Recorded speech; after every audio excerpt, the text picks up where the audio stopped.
Hey y'all, so I'm gonna be doing a tarot and commentary on this video. This is about Tawana Mcgowan. This was Aaliyah's best friend, apparently. I don't know anything about this. I never heard of this girl or this situation before. The reason I decided to do it is because I wanted to do a tarot and commentary, and this came up in my algorithm. So, yeah, I guess we just go ahead and get right into it.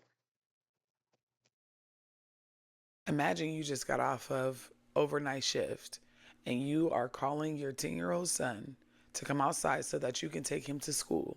And then you're ambushed, shot twice in the head, and they leave you there for your 10-year-old child to find you. And your 10-year-old child gets a glimpse of who did this, but your murder remains unsolved for 15 years. Let's talk about Tawana Mcgowan. Back, YouTube. And for those who do not know me, hello. My name is Noah, and on this channel we talk about death, true crimes, haunted people, places, and things, spiritual reparations, and how you can fuck around and find out. And on today's Okay, so I'm gonna fast forward because I had already heard this part, but she is starting some type of like GoFundMe, not GoFund, well maybe it is, but I will link the video in the description so you could go and watch it. But she is setting some type of fundraiser to help solve this case. The son wants help to solve this case, so yeah, you could check that out. reopened, there are some people in this world that carry a light that make you feel like you've known them forever. And Tawana Mcgowan was one of those people. Tawana Mcgowan was a mother, a daughter, a friend, and she was born February 5th, 1979 in Detroit. Detroit was a city known for soul and resilience. She grew up in that rhythm of love and laughter. She went to high school with Aaliyah Houghton, and the two became inseparable, dreaming, laughing, and supporting each other. When Aaliyah died in 2001, Tawana carried that grief with grace. She was training to become a nurse, a natural nurturer whose great But it was just so much natural beauty back then. Like, and women just look so natural. You get what I'm saying? And they beautiful and everything. Like, we don't have the same beauty represented today. Like, when people uh picture beautiful women, modern day beautiful women, they usually is glam up, or they got on some damn filter or something like that. It's like I feel like I barely know what natural women look like online anymore. I mean, in real life, you see natural women all the time, but like on the internet, though, it's just majority of people have on like a lot of makeup, and if not the makeup, then it's the filters. You get what I'm saying? So it's like we really don't see this represented a lot. And then when it comes to natural bodies and everything, like all these women had natural bodies. It's like on social media, you barely see natural bodies, you know? Damn, you would think that, everybody is a certain shape and size and everything like that. And I don't know, it's unfortunate because I do see the effects that it's having on women. Young women, they are painfully insecure. I mean, painfully insecure because they comparing themselves to something that is not even real and something that shouldn't be required. Like when you go and look at like that juvenile video, back that ass up, and they consider those women in that video in that video to have like big asses. That's was a big ass back then. But now, a big ass is like crazy. And a lot of people, uh, for some reason, point at like Kim Kardashian and everything that I guess like kind of started this BBL trend and everything. But really, I think of like Nicki Minaj. I think of her. And sometimes I be looking at Nicki Minaj, especially like older videos and stuff. Like you can't deny that she is beautiful. But her ass, to me, majority of her career looked at crazy as hell. Like it looked at unrealistic. There was time that people call it a diaper and stuff like that because those BBLs don't always age well. And it's just like I know that if Nicki Minaj had her natural body, she would still be just as beautiful and she would have a nice figure. And that would have been a better representation for young women, especially women who can't afford a BBL. But I mean, it shouldn't even be required for real, for real. And it's like a whole mentality attached to it. It's like, you know, women get BBLs to get opportunities. A lot of times it kind of like, it's almost like they get that BBL and they automatically looking for some type of monetary exchange to, cover the cost of the BBL and everything. So I don't know. It's a whole weird thing, and I'm not saying, well, I'm saying that women, I really hope that in the near future that women go back to loving their natural selves. I mean, just for the simple fact that it's easier. I mean, it's easier.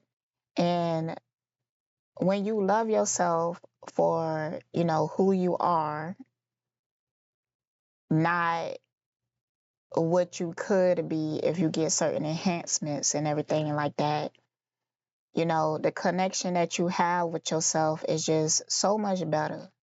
It's so much better because, I mean, really think about it, right? Like, really think about getting these surgeries and everything and you look a certain type of way and then like let's say that you go and you have a daughter and your daughter look just like how you used to look. I mean, how you think she gonna feel? You get what I'm saying? Like she growing up and her body is shaped like how your body used to be shaped and everything. Like she gonna inspire to be like that. And then it's like she gonna feel like she can't be confident unless she make her body like that.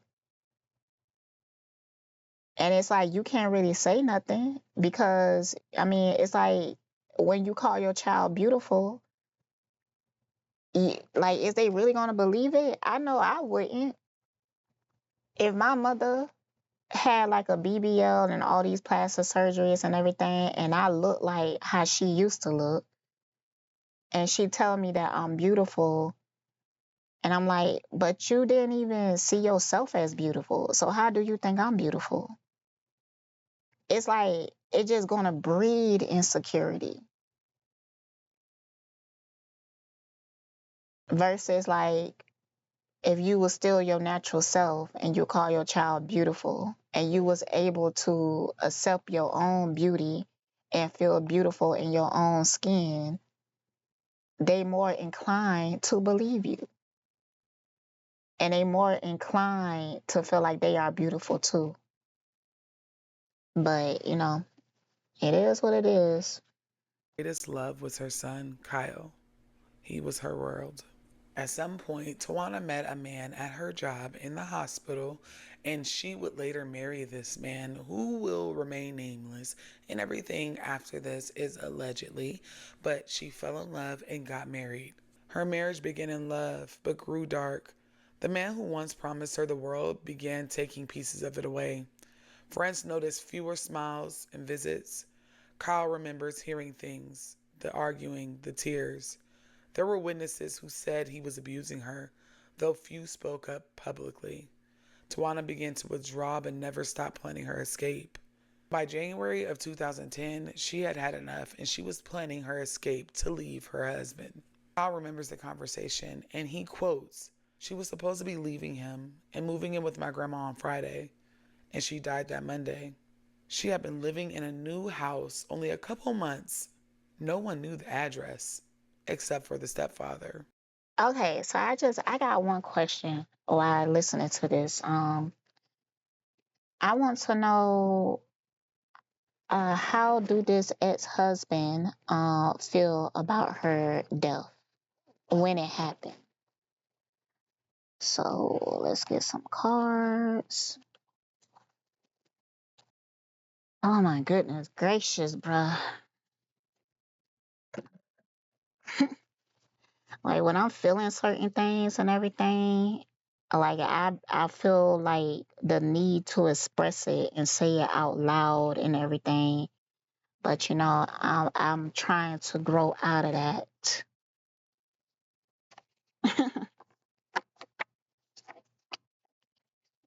Cause when I'm in certain emotions, like I just randomly say it out loud and stuff like that. Um, okay, so her ex-husband, how did he feel about her death? How did he feel about her death? Like the truth. How did he feel about her death? Okay, uh, give me some clarity. Why was he nervous? Why was he nervous? Why?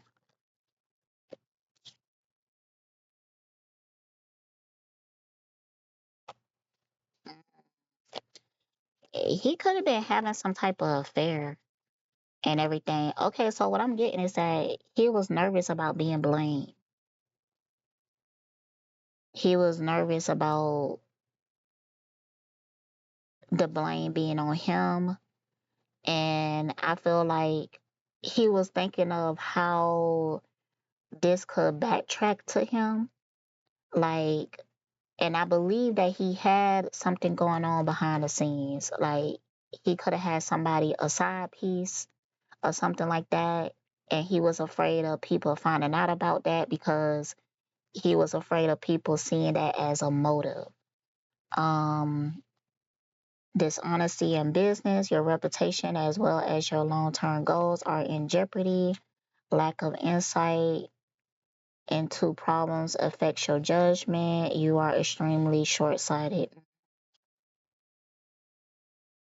Um, but behind that, um, I got the sun here. So there was a sense of happiness. Did he have anything to do with her death? Did he have anything to do with her death? Oh, yes. But I don't think that he was the only one. I think that it was other people involved. Like, give me some information on that. I might get another deck. I did see the Ten of Swords.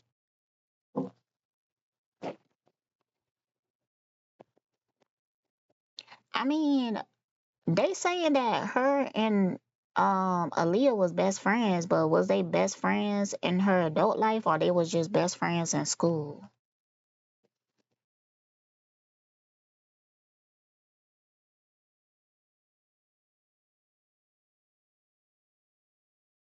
You know what? Let me get a different deck. I'm gonna use a different deck.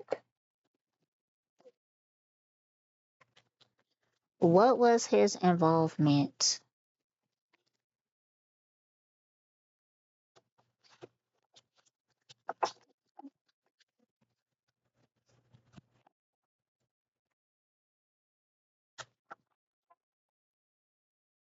What was his involvement? Okay. What was his involvement I'm using this situation deck, and somebody got me this deck from my other channel a long time ago.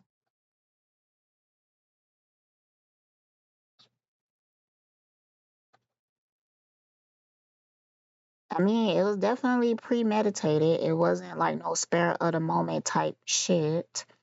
I also feel like um okay, give me some more. Give me some more information on that focus card. Somehow, some way it was beneficial to him, even like monetary, or it could even have something to do with like a home or something, a house that they had, or maybe even some type of insurance or something like that. It did have something to do with security, and material things, money, finances, and stuff like that. And this was highly premeditated. Like this is something that he was plotting on and thinking about for a long time before he actually did it. Um, and it just feels so well calculated. I wonder what is his background. Like, do he got any type of military police background or something like that? And I didn't really get any cards that showed me that he worked with other people, but I could sense it. I could sense that there was other people involved. But the reasoning of their involvement is like not clear. But let's see what they say. Her new place was meant for peace. And it was peace after her husband's uncle was shot in a shootout, and the husband, Tawana's husband, was also shot in the same shootout. And no one knew where Tawana was except for close family members and her husband. She tried to escape violence and keep her son as safe as possible, but violence seemed to follow them. Now, the next part of this story is allegedly. Now, allegedly, Tawana's husband was abusing her, and her baby brother wasn't going for none of that shit. Tawana had literally raised her little brother, and so her little brother confronted her husband. Now, while this was all happening, her husband decided, I'm not going for that, so I'm going to confront Tawana's brother, and all hell broke loose. Tawana's husband went to Tawana's little brother, Kyle's uncle, to confront him about what he had pressed him about, which is abusing Tawana. And a shootout ensued where Tawana's husband's uncle was killed and Tawana's husband was wounded. Allegedly, Kyle's uncle, Tawana's brother, defending his sister, the shootout that ensued afterwards sparked a timeline of events that nobody seen coming. Tawana was no dummy. She understood what this meant. Her brother, her husband, they were all in this beef. And all of it was over her, and she did not feel safe. And even Kyle, during our interview, which I will be putting in this video, states that he felt like his mom, the morning of her murder, was trying to keep him as safe as possible.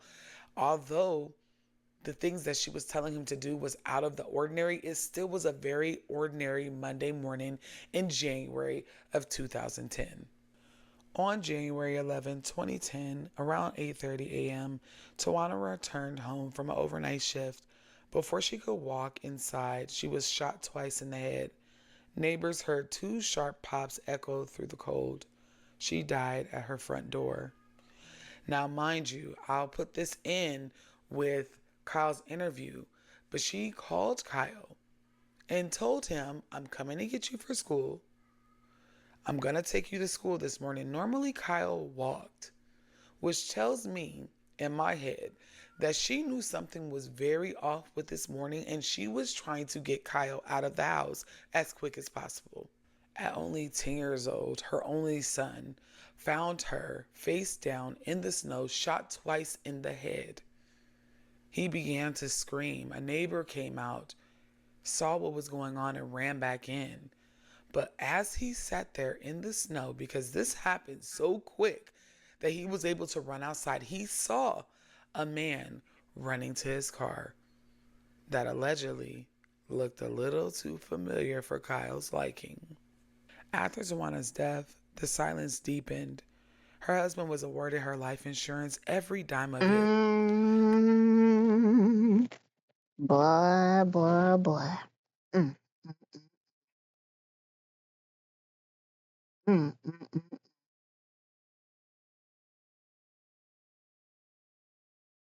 mm, mm, mm. Yep, he did it. It was other people involved though. Kyle said that not only did he not receive any money, any monetary support from his stepdad, he threw out all of her belongings, allegedly, on the side of the street. He doesn't even have a t shirt, a hair clip to remember his mom by. The injustice just didn't end with her death. It stretched into the way her legacy was handled. Kyle has spent years speaking out, creating petitions, and demanding her story be heard. Rumors lingered, suspicions about her And just so y'all know, I haven't seen none of this part. The only part I seen was the intro and the part about the fundraiser. husband's abuse and about the violent shootout. Early speculation even touched on Kyle's biological father, but those suspicions were dismissed. The truth remains buried under the silence and fear. Tawana was trying to escape, and someone made sure that she was never able to do so. Detroit, Michigan, and Redford still remember her laugh, her light, her gleam, the light that she brought to her community. Her family and friends say she carried the same quiet glow Aaliyah had, soft but powerful. After Aaliyah's death, Tawana became even more protective of those she loved, especially Kyle. Her spirit remains strong for Kyle, her only son, who refuses to let her legacy fade. If you lived in Redford Township, Michigan in January of 2010, if you saw anything, a car, a sound, a figure, call Redford Township Police at 313-387-2570. Even if you are in Detroit, I know we have this weird no snitching rule amongst our community that needs to be deconstructed, but it is very important that the person that is responsible for Tawana Mcgowan's murder is caught and that they are brought to justice. Now, this video is going to be a little bit different because I did interview Kyle, her only living heir to her legacy, and this is what he had to say about the whole situation of losing his mother, and listen closely. Can you introduce yourself and tell me your relationship to Tawana Mcgowan? Yes, my name is Kyle Macbeth, and I'm Tawana McGowan's son. Um, and I actually am the one that found her body the day of her murder as well. So pretty Mhm. close to her, very close. Very close, Right. yes. Are you your only child, correct? I'm her only child. Yes. Oh my God, I'm so sorry. How would you describe your mother as a person, her personality, her role as a mom, and the type of life she lived? Yeah, my mom was a beautiful light. Every room that she walked into, she brought light to it. And she was just always a happy person as far as I could see. You know, I was still very young. So, and honestly, I didn't spend that much time with her because I only got 10 years with her. I have, but from what I can remember, she loved me unconditionally. And I feel like she just was always there for everyone. She put them before herself. And Mhm. that's just the type of person that she was. She Mhm. loved. What was your happiest memory, strongest memory of your mom? My happiest and strongest memory is this one time, it was my birthday, Mhm. and she surprised me with a cake. And you know how Sam's Club do those custom cakes with your picture on it? And I had never seen anything like that before. And it was just my picture on it, and it was just like so cool. And we went to an arcade and we saw Avatar, if you remember when that came out, the first Avatar. Yes, yes. Oh, we just had such a good day. And I miss times like that, honestly. Yeah, I can only imagine how tough. All right, so some questions that I have is how is the trauma of him losing his mother affecting him?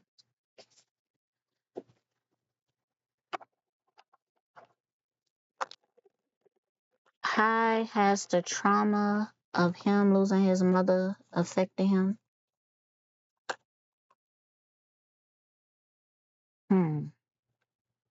Okay, so I feel like it did give him ambition, you know. Maybe because, after his mother passed away, he didn't have such good experiences with the people that he was placed with or lived with and everything. Um, it also made him uh less trusting of people. Like he has a very analytical mind. Like he questioned everything. Um, but I do get the feeling that he could fear closeness or he could fear um letting people really see him and get close to him and even like love on him. Like he could push that away a lot, like a avoidant. Um, but I do feel like it gives him anger issues. Like when he blow up, he blows up. And also these anger issues are kind of like extreme. Um, he is very selective with his compassion and everything, but he's not he's not the kindest person. I'm just gonna put it like that. He's not the kindest person. And this come from him losing his mother. Not just him losing his mother, but him being angry about it. And he projects that anger outwardly a lot. All right, let's continue. This has been for you and your family, but specifically for you because you were her only baby, and how hard of a transition it probably was to living Mhm. life without her. People they move on, but for you, this is your mother. So I can only imagine how hard it is. And I'm truly, truly, my condolences go out to you and your family. And I know your mom is super proud of you and just Yes. 'cause how I found you, you came up on my For You page on TikTok. And I Mhm. was just like, oh my gosh, I've never heard, I'm a big true crime buff. And I had never heard your mother's story. And I was just like, something moved me to be like, please contact him. Please see if you can cover it because we need to stop the violence and make things, it needs to be more awareness around violence against Black women. Exactly. And that's why I really wanted to tell her story, honestly, because the media coverage was pretty much non-existent. Yeah. Honestly, when you look up her name, I pop up. Like it's not articles, honestly, like, and it's like one Yes. article that's like iffy. It doesn't make any sense that you know, a murder could happen in broad daylight and there's pretty much no coverage on it. And Yeah. now I'm the only one that's really talking about it and getting her name out there and nobody really knows her from anything else other than me talking about it. So that's Yeah. why I like getting out there and telling her story so, people can hear her name and hear her story because if not, then honestly, she'll be forgotten. And Yeah. that's what I would hate. I don't want that to happen for her. That's why I try to live on her legacy. Yeah.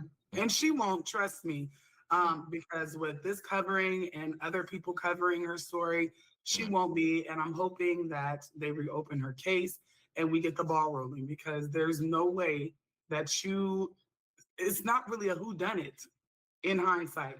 So I'm praying and hoping that they get this case reopened so we can get to the bottom of it and she can truly rest. Right. I'm actually working with the detective now to get it reopened, but you know how the police can be. He doesn't seem He doesn't think that this is as urgent as I would Yeah, like it to be. And he puts a lot of cases before my mom's. Like literally, I think he just had like a homicide case that he just had to do, and we had to reschedule our meeting because of that. Then he had to go to court. It's just a lot of things. right. I feel like he doesn't really care as much. Which, hey, it wasn't his mom, but at the end of the day, that's his job. So I do feel like at least communicate with me a little better. But Yeah, the first 48, because they dropped the ball back then. The first 48 hours are crucial. It's not just a TV show, it's not just made up. Like, it's very important that they solve the murder within the first 48 hours. Okay, let's just get into why didn't they solve it? Because it doesn't seem like a hard case to solve and everything. I feel like there's other factors.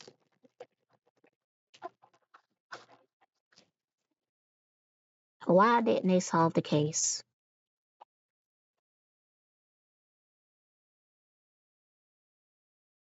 Did police officers help with this murder? Like, was they involved?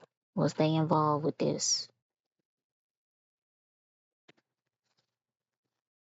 Yeah,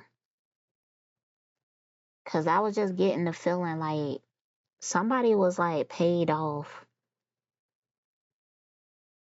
And I feel like this is not the only case like this, especially like in that area. I feel like there was a group of men who got with women, married them, got life insurance on them, and then did this exact same thing and paid off like certain people. Like it was a business behind this. And I feel like even the conflict between her uncle and her ex-husband, I believe the conflict was real, but I feel like it was instigated in order to give like some type of distraction or give some type of other motive.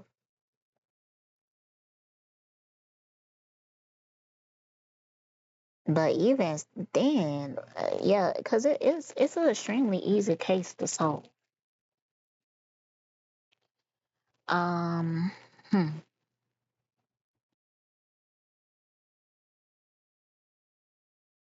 yeah, and I feel like really they should look into that if they really want to solve something. They should correlate her murder with other murders around that time that was similar, and people that took out life insurance policies after it. Because I feel like there's a whole like network like behind this.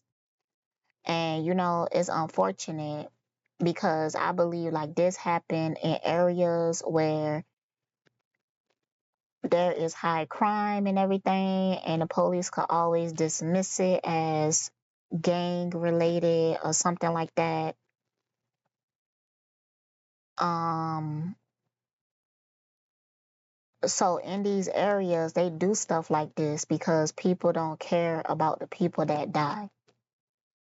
They don't ask enough questions. People don't speak about it. Versus like in a white suburban neighborhood and a wife was murdered and everything, everybody is going to talk about it. The neighbors and everything, because now the neighbors feeling like, well, if you don't solve this murder, we're just going to have a murderer on the street and we not safe. So they worry about their own safety. But like in the hood though, you always unsafe.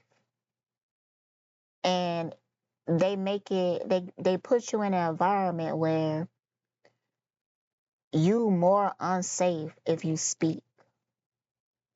You more unsafe if you was to try to do something. So yeah, that's what's going on here.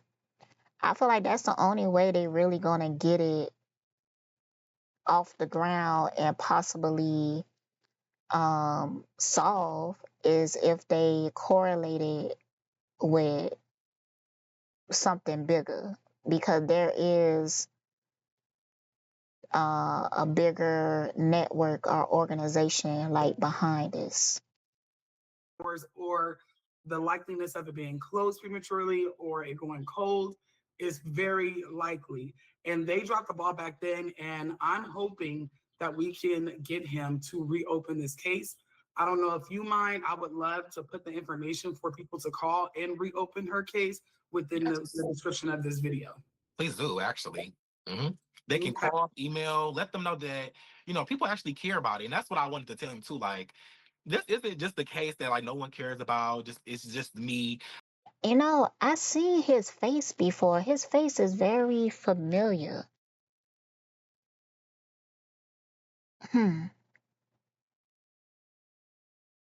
Like I seen his face before.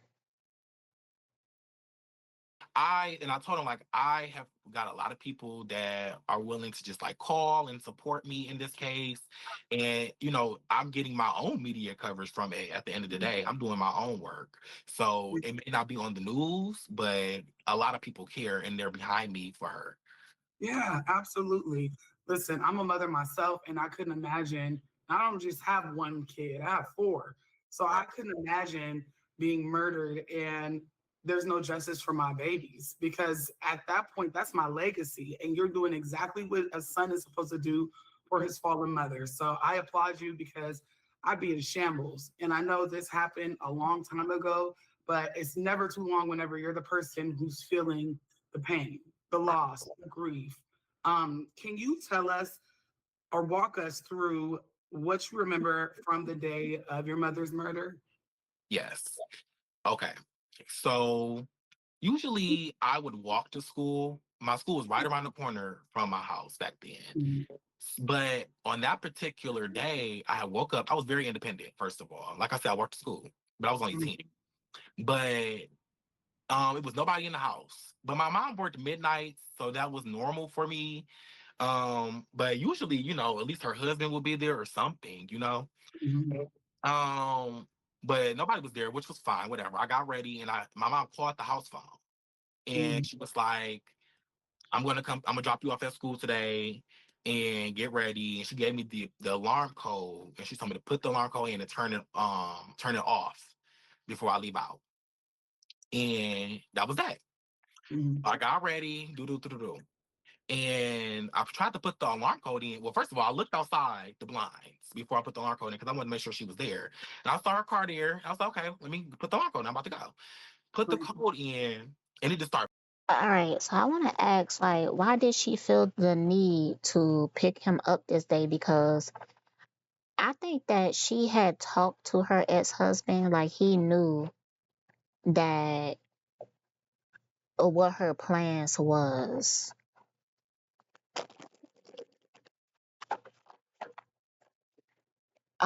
And maybe he even was the one who convinced her. Like I'm almost getting the feeling like,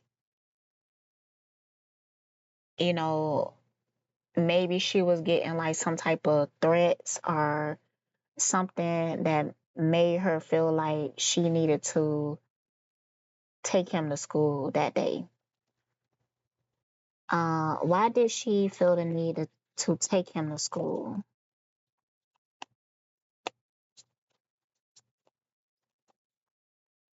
See, this legal card came out reverse. It's almost like she knew about that insurance policy and it was on her mind and she was worried about it.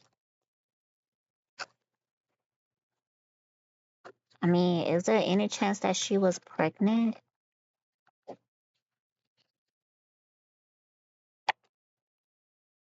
Why did she feel the need to pick him up that day?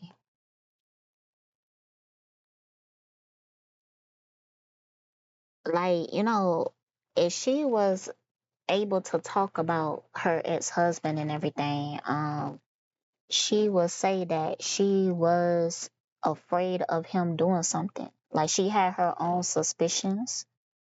And I also believe like around this time she could have had recently found something out.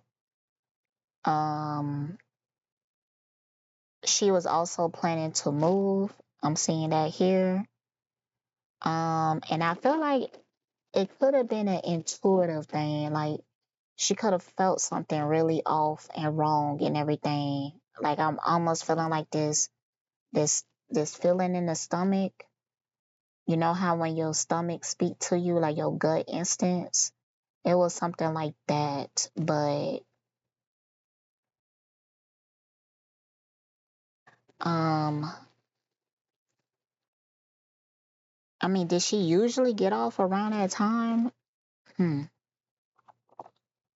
Cause they was waiting for her. They was waiting. Beeping. Literally, the first code started beeping. And thinking back on it, I feel like that's not normal. Mm-mm. So I feel like either she was trying to protect me or she wanted to alert the police. At the end of the day, I'm trying to say that she knew what was coming.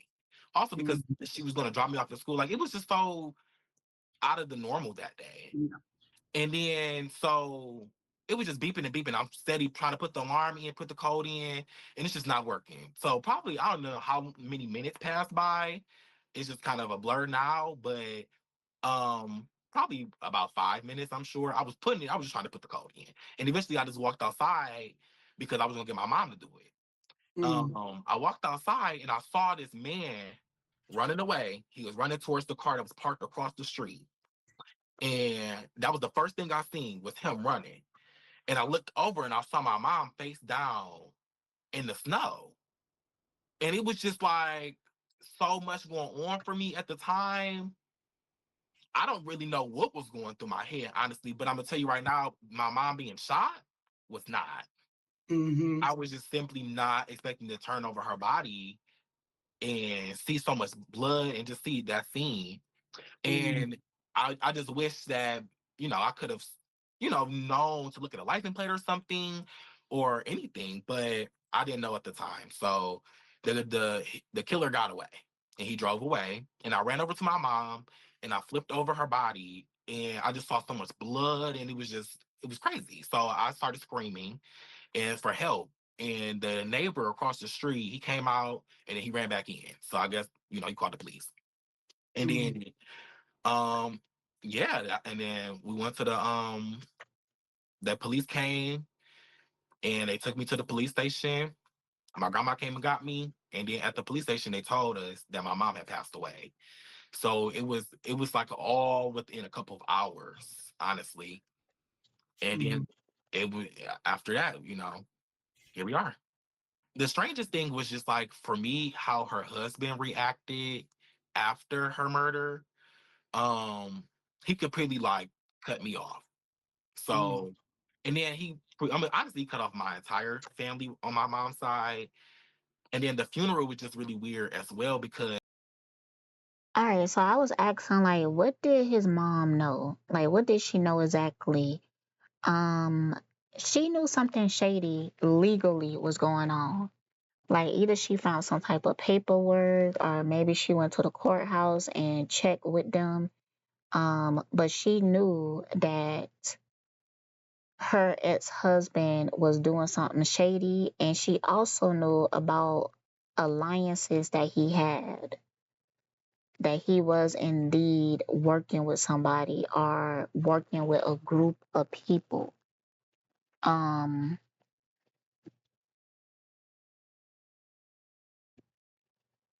she even started to feel like her marriage was a scam. Like she was finding out a lot. And I think his mom was quite intuitive. I mean, she knew some of the information, but she didn't know all of it. I believe that she found something, but she knew enough to know that her ex-husband was a danger to her. She knew enough for that. I mean, but did she think that he would off her? Like, did she think that that was a possibility? Yes.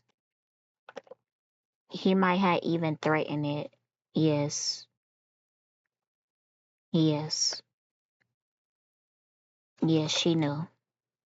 She knew that he could do something like that to her, and she was worried about it.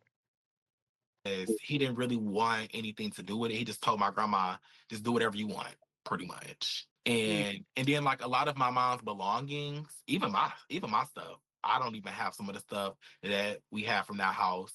And now after I talked to family members and friends of hers, they told me that he threw her stuff on the side of the road. It's just a lot of stuff, but I don't know how legitimate that is. That's just alleged. Um but I don't have the stuff. At the end of the day, we don't have it. I don't have anything of my mom's. So I don't know where any of that stuff went, but I don't understand why that would have went to him if Right. he seemed to care as much. But yeah, that it was just a crazy situation. That whole year, honestly, was just a mess because it also began to have like a effect on my family between my dad and my mom's side because my mom's husband was spewing a narrative that my dad had something to do with my mom's murder. So that was just a lot to do with it. And I think that was just like kind of just to get the blame off of my mom's husband. Did you Although recognize the man that was running whenever you came outside? Did you recognize him?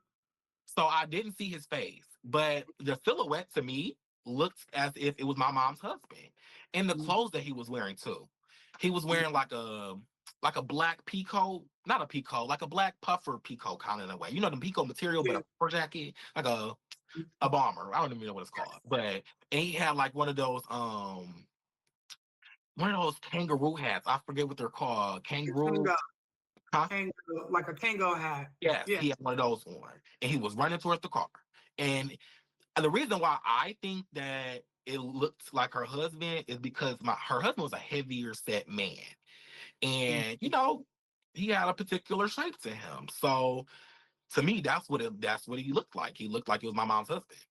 And I feel like if you live with someone, you would know Mm. what they look like from From behind. the back. Yes, I was just about to Yeah. say it don't matter. And I'm pretty sure if you think back in your memory banks, which I'm not sure, you've probably seen that coat and that hat before Yes, too. I actually said that. I Yeah. literally feel like I've seen him wear that exact outfit. So like it was crazy. It was all so crazy to me. And I felt like back then the police didn't listen to me. I didn't get a formal statement taken from me at all back then. Mm.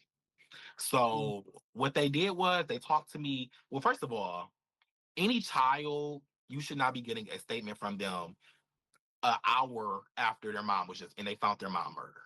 Yeah. Point blank period.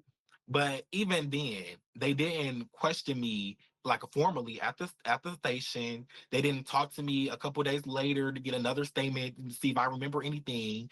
Um, they didn't really follow up with me at all. And at the end of the day, if when I talk to the police, they're trying to say like, you know, my dad was trying to protect me. He was keeping me away from everything and all of that stuff.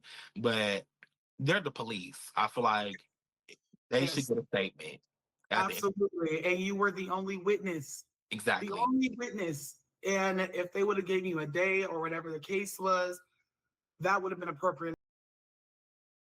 Hmm. Did his dad have anything to do with it? Did his biological father have anything to do with it? No, no, he didn't have nothing to do with it. So why did the aunt accuse him?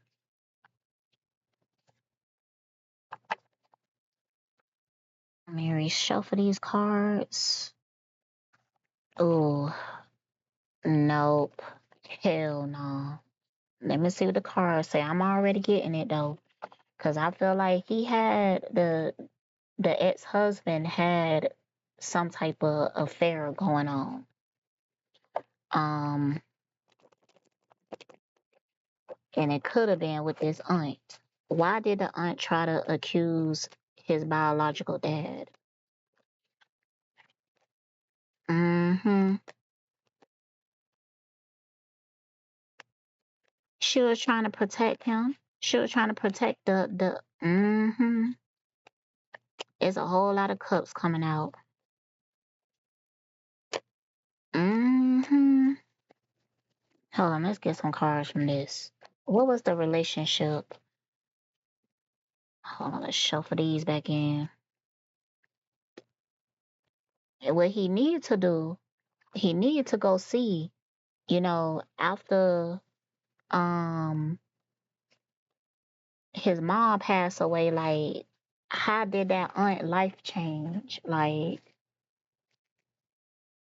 did she get a new house? Did she get a new car? Did she move away to a different state? What was the relationship between the aunt and the um ex husband? Huh. I feel like the aunt could have got paid from this. If they wasn't in like a romantic relationship, then they was like business partners. Mm-hmm. That aunt that tried to accuse the dad, she got something to do with this. She was involved, but I don't see anything romantic. Um, I feel like nah, I don't see romantic. I see so why the cups came out though? I feel like maybe they had tried, but it was like too much guilt or something because at some point they cut each other off very drastically. But I feel like that's after she got paid. Like after everything happened and people was paid off, it's like a lot of people didn't talk to each other anymore. A lot of people um went silent, cut each other off and everything. He really needs to go back in that time and see everybody who was acting weird because there was more than one person involved. Hmm. Like, oh no, I looked over and seen desire. So there, I feel like something either was brewing or they was like messing around with each other, but it's like at some point they drastically cut each other off. What led to the cutoff? Like what caused the cut off? Fear. They felt like maybe even some type of threat. Like somebody could have been like somebody didn't get paid like they supposed to, and somebody is like, I'm finna go tell on you if you don't do this or something like that. But of course they couldn't tell without telling on themselves. See, that's why you shouldn't involve yourself in stuff like that because if things don't go right, it's nothing that you could do about it. Ain't like you could go to the police or something like that. But I think why did the aunt involve herself in this? Jealousy and money.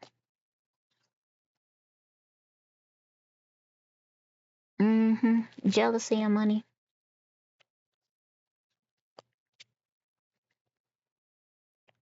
I low key feel like if they backtrack whatever this organization is, because I feel like this is not just a separate case. I feel like this happened to other women, maybe even some men. Um, but I feel like if you go back further enough, it was a woman who orchestrated this plan, almost like planted the seed, planted the ideal. But I feel like this ideal was already established before he married her.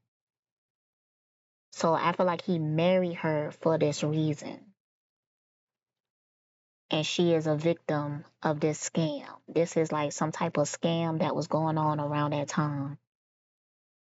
And I get that, they're saying, well, dad's trying to protect you, but you were the only person that was there. And I'm pretty sure your memory was fresher when it first happened than even now, like Exactly. it's the little details. But You guys lived all in the house together, your mom, your stepdad, yourself? Yep, and all his kids. Okay, so to me, there's no way that you can mistake your stepdad from any other man. I lived with my Yeah. stepdad and he was also a heavier build, but if he's walking away from me, I know him. I know. All right, y'all. So I'm gonna stop the video right here because I have to go soon. Um, and I feel like I asked all the questions that I wanted to ask and everything. But I hope that you enjoyed it, and I will link it in the description so that you could go and watch it.